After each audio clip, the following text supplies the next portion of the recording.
గంట్రాపల్లిలో BRS leader Mallesh Yadav అని ఒక army జవాన్ అండి, అతన్ని ఘోరంగా మర్డర్ చేశారు. మరి కేటీఆర్ గారు కూడా ఆ రోజు హర్షవర్ధన్ రెడ్డి గారు కేటీఆర్ గారు కూడా ఆయన శవయాత్రలో పాల్గొన్నారు.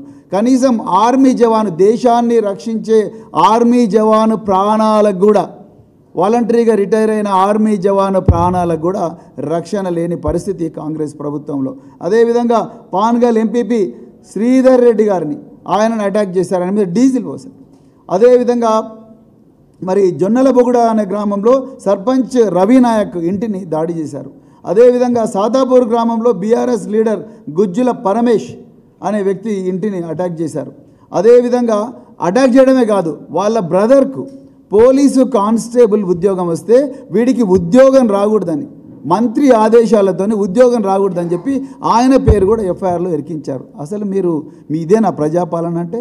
ఇది ప్రజాపాలన కాదు, ప్రజల మీద కక్షతోని చేస్తున్న ప్రతీకార పాలన అని చెప్పేసి ఈ సందర్భంగా చెప్పాల్సి వస్తున్నది. అదేవిధంగా చిన్న కారుపాముల నేను ఇంతకుముందు చెప్పిన సంఘటన, దళిత యువకుల మీద దాడి. అంతకన్నా ముందు నేను, హర్షవర్ధన్ రెడ్డి గారు, జగదీష్ రెడ్డి అనే బీఆర్ఎస్ కార్యకర్త తన పొలంలో భార్య భర్తలు ఇద్దరు పొలంలో వ్యవసాయం చేసుకుంటుంటే ఉదయం 6 గంటలకే పోయి ఘోరంగా దాడి చేశారు. అక్కడుండే మరి ఆలయ కమిటీ చైర్మన్, ఆయన అనుచరులు, జూపల్లి కృష్ణారావు గారి మనుషులు వాళ్ళ భార్యపై కూడా అటాక్ చేసిండ్రు. అటాక్ చేస్తే ఇంతవరకు ఆ కేసులో అరెస్ట్ కాలేదు. సాక్షాత్తు ఒక మాజీ శాసనసభ్యుడు, ఒక ఎంపీ క్యాండిడేటు, మేమందరం పోయి ఎస్పీ గారిని కలిసి ఇన్ రైటింగ్ రిప్రజెంటేషన్ ఇస్తే కూడా ఇంతవరకు వాళ్ళ అరెస్ట్ జరగలేదు. అంటే మరి ఎస్పీలు ఉన్నది ఎందుకు? మీకు ఐపీఎస్ ఇచ్చింది ఎందుకోసం? లేకపోతే మీ దగ్గర డిఐజీలు ఉన్నది ఎందుకోసం? ఐజీలు ఉన్నది ఎందుకోసం? మీకు అందరికీ అంత లగ్జరీ వెహికల్, ఇంత గొప్ప ఆఫీసులు మరి కట్టించింది నిందితులను అరెస్ట్ చేయకుండా వాళ్ళని యథేచ్ఛగా తిరగమని చెప్పడం కోసమేనా? అదేవిధంగా ఆ నిందితుడిని మేము మొదట ఇద్దరం పోయి అరెస్ట్ చేయండి అని చెప్పి ఎస్పీ గారిని అడిగిన కేసులో నిందితులను అరెస్ట్ చేయనందుకు వాళ్ళు మే 13వ తారీఖు నాడు దళిత యువకుల మీద ఘోరంగా దాడి చేసిన, ఫ్రాక్చర్స్ అయినాయి అందరికీ కూడా. SC ST prevention of atrocities case పెట్టి ఇంతవరకు కూడా అరెస్ట్ చేయకుండా ఇప్పుడు కాంప్రమైజ్ కోసం ప్రయత్నం చేస్తున్నారు. అంటే మీరు ఏమన్నా కాంప్రమైజింగ్ ఏజెన్సీయా లేకపోతే కాన్స్టిట్యూషనల్ ఏజెన్సీయా?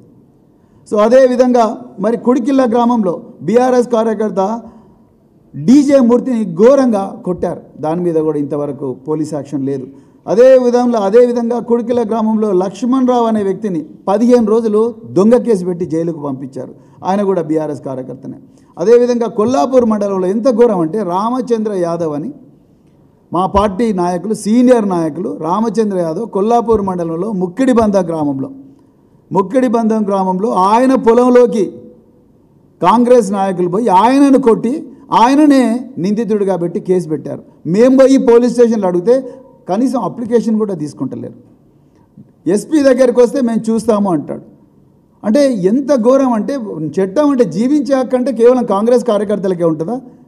చట్టంలో మరి కాంగ్రెస్ కార్యకర్తల మీదనే ఇచ్చిన కంప్లైంట్ మీదనే పోలీస్ కేసు పెట్టండి, ఎక్కడ సిఆర్పిసిలో ఐపీసీలో ఉన్నదా? ఇలా డీజీపీ గారు, హోంమంత్రి, మరి ముఖ్యమంత్రి రేవంత్ రెడ్డి గారే చెప్పాలి. అదేవిధంగా మరి మనం ఎక్కడో బుల్డోజర్లతో ఇండ్లను గోలదోయడం అనేది ఎక్కడో యూపీలో బీజేపీ వాళ్ళు చేసిండ్రు, లేకపోతే మధ్యప్రదేశ్లో బీజేపీ వాళ్ళు చేసిండ్రు అనేది విన్నాం. కానీ అలా ఆ బుల్డోజర్ల సంస్కృతి తెలంగాణకు తీసుకొచ్చిన గొప్ప మంత్రి జూపల్లి కృష్ణారావు గారు.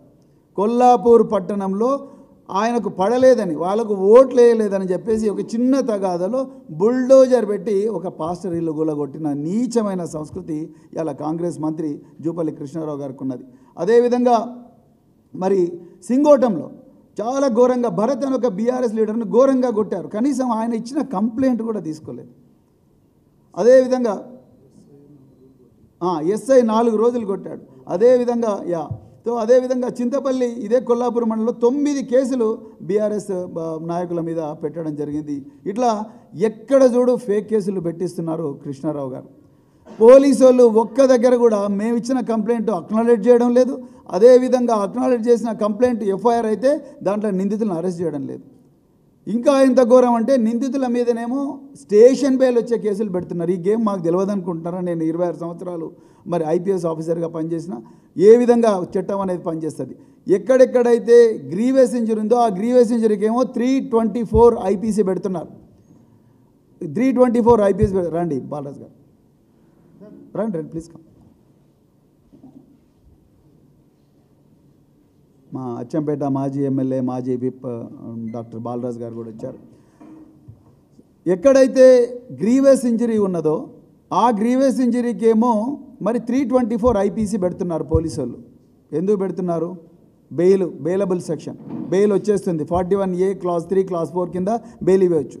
ఎక్కడైతే బీఆర్ఎస్ కార్యకర్తలు ఆత్మరక్షణ కోసం ప్రతిదాడి చేస్తారో, ఆత్మరక్షణ కోసం అడ్డుకుంటారో అక్కడ 307 ఐపీసీ పెడుతున్నారు. అంటే వాళ్ళకేమో బెయిల్ వచ్చే సెక్షను, మాకేమో బెయిల్ రాని సెక్షన్. అదేవిధంగా ఎక్కడైతే ట్రయల్స్లో శిక్ష పడుతుందో ఆ శిక్ష పడే దగ్గర బీఆర్ఎస్ కార్యకర్తలు సాక్షులుగా ఉంటే ఆ సాక్షులను పోలీసుల ద్వారా భయపెట్టిస్తున్నాడు మంత్రి గారు. ఇవాళ చాలా అమాయకుని, నాకు అసలు ఫ్యాక్షన్ సంస్కృతి లేదని సన్నాయి నొక్కులు నొక్కుతూ ఉన్నాడు. ఎంత ఘోరమైన భాష. నిజానికి వల్లు రవి గారు మాట్లాడుతున్న ఆయన మాటలు మాట్లాడితే నాకు నవ్వొస్తుంది. కాంగ్రెస్ సంస్కృతి ఇంత నీచంగా ఉంటుందా అనిపించింది. ఒక కార్యకర్త బీఆర్ఎస్ పార్టీలో చనిపోతే, ఇప్పుడే పక్క రూమ్లో కార్యకర్తలు చనిపోతే వాళ్లకు ఇన్సూరెన్స్ కట్టి 2 లక్షల రూపాయల మరి సమ్ అష్యూర్డ్ ఇచ్చిన గొప్ప సంక్షేమ చరిత్ర బీఆర్ఎస్ పార్టీకి ఉన్నది. కానీ ఇక్కడ మల్లురవి గారు ఏం మాట్లాడుతున్నారు? ఎవరో ఒక కార్యకర్త చనిపోతే మీ కేటీఆర్ గారు, మీ ఆర్ఎస్ ప్రవీణ్ కుమార్, మీ వర్కింగ్ ప్రెసిడెంట్ వచ్చి చేయాల్సినంత ఈ విషయం ఏమంటున్నారు అంటే, ప్రాణాల మీద, వ్యక్తుల ప్రాణాల మీద, కార్యకర్తల ప్రాణాల మీద మీకుండే చులకన భావం ఇది కాంగ్రెస్ వాళ్ళకు. మళ్ళీ సీనియర్ లీడర్లు అని చెప్పుకుంటారు మీరు. సీనియర్ లీడర్ చెప్పుకో, 2 సార్లు ఎంపీగా పనిచేసినావు నువ్వు, 2 సార్లు ఎంపీగా పనిచేసినావు. ఢిల్లీలో అధికార ప్రతినిధి ఉండి తెలంగాణ ఉద్యమాన్ని నాశనం చేయడం కోసం డబ్బుల మూటలు మోసినావు. ఆ రోజు తెలంగాణ ఉద్యమాన్ని పూర్తిగా రూపుమాపడానికి కోసం ఎన్నో కుట్రలు చేసినావు నువ్వు. నీకు కార్యకర్తల ప్రాణాల విలువ, లేకపోతే ప్రజల ప్రాణాల విలువ నీకు ఈ మాత్రం జ్ఞానం ఉందంటే ఇక నాకు తెలంగాణ ప్రజలందరూ నవ్వుకుంటున్నారు. అసలైన తొలి వెలుగు. ఫాలో వాట్సాప్ @తొలి వెలుగు official.